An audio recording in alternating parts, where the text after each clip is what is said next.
Il y a des organisations qui ne sont jamais mentionnées dans les médias.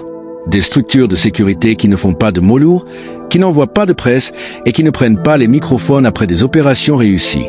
Leur travail est de rester invisible. Ils ne créent pas de tri, ils les préventent.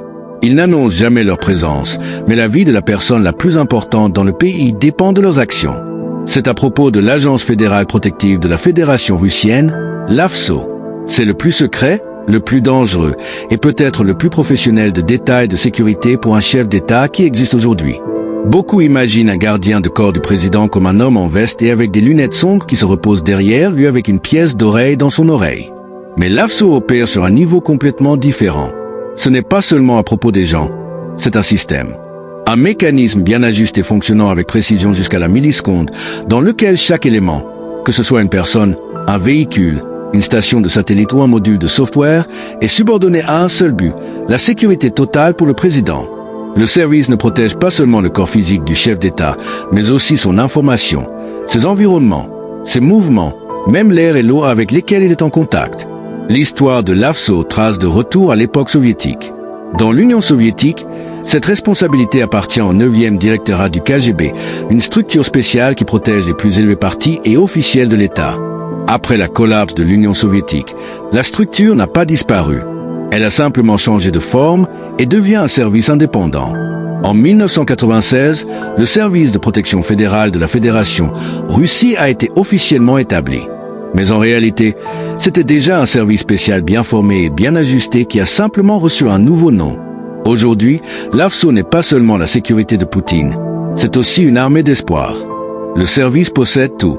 L'aviation, les systèmes inondés, les communications spéciales, les centres d'intelligence radioélectronique, les hôpitaux de commande mobile, ses propres lieux d'entraînement, ses propres centres d'entraînement, ses propres équipes de réponse rapide. Et tout cela est classifié strictement. Le personnel de maintenance, les techniciens, les snipers, les analystes, les cryptographes, les moteurs K, tous sont en partie d'une seule machine qui fonctionne sans marge d'erreur. La taille de l'AFSO est officiellement indisclosée. Selon de nombreuses estimations, le service peut posséder de 20 000 à 50 000 personnels. Seulement un petit pourcentage de ceux-ci sont des gardiens de corps qui se trouvent près du président. La majorité sont des spécialistes qui travaillent en arrière-plan. Chaque voyage présidentiel est une opération qui invoque des centaines de personnes. Ils préparent la route, inspectent les bâtiments, testent l'air pour les toxines, vérifient l'environnement électromagnétique, installent l'appareil de signal et l'équipement de drone. Ils interviewent les personnels, synchronisent leurs vêtements et vérifient les canaux de communication. C'est comme une opération militaire, seulement cela se produit chaque jour et reste invisible. À chaque événement public, Poutine est entouré de ce qu'on appelle le premier ring de sécurité. Ce sont 6 à 12 agents qui se trouvent à côté ou un pas loin de lui. Ces gens sont les élites et ils traînent quotidiennement. Tir, combat de main à main, protection des clients, comportement public, coordination avec l'un avec l'autre, tout ceci est pratiqué jusqu'au point d'instant automatique. Le deuxième ring consiste d'équipes tactiques mobiles, de snipers sur les toits, d'agents mélangés dans la foule et d'équipes d'interception dans les véhicules. Ces agents sont équipés d'armes automatiques, de sites d'images thermiques et de systèmes de communication. Dans l'événement d'une attaque, ils sont tâchés de créer un échec de feu, de bloquer l'agresseur et d'évacuer le président jusqu'à un point prédésigné. Ils ne attendent pas les ordres. Ils agissent selon des scénarios pré-pratiqués.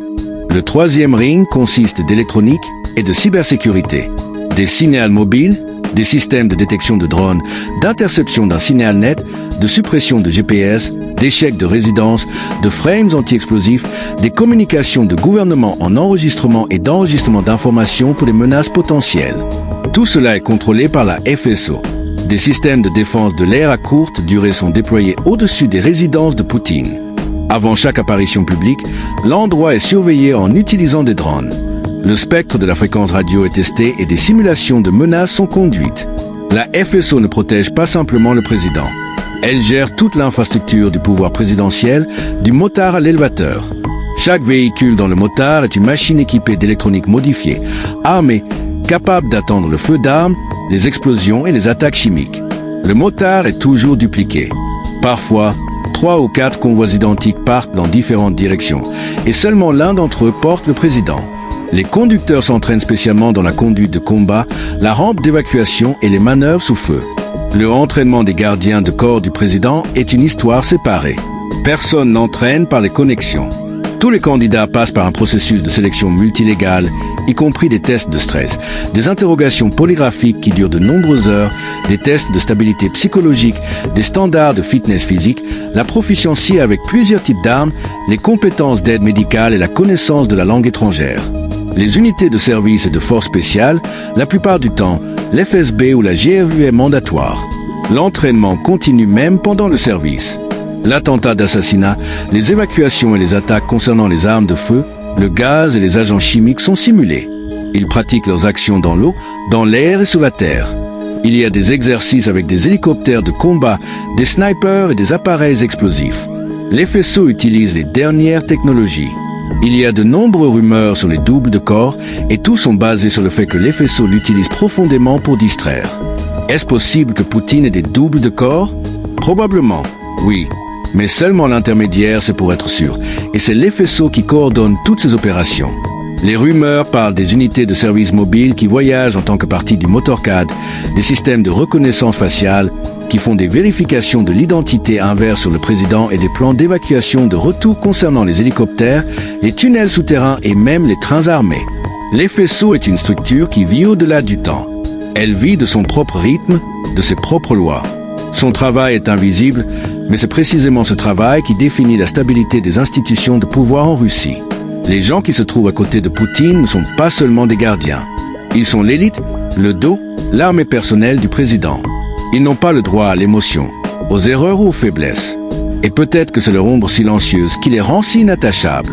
Mais l'avantage principal de l'FSO n'est pas même sa technologie ou sa discipline. La chose la plus importante est le principe de préemption. Les gens dans le système sont entraînés à penser 2 pas à l'avance, à identifier les tripotentiels même avant de les former.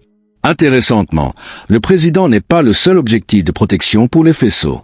Le service est aussi responsable d'assurer les autres officiels de haut niveau, le Premier ministre, le président du Conseil fédéral, le président de la Cour constitutionnelle et d'autres.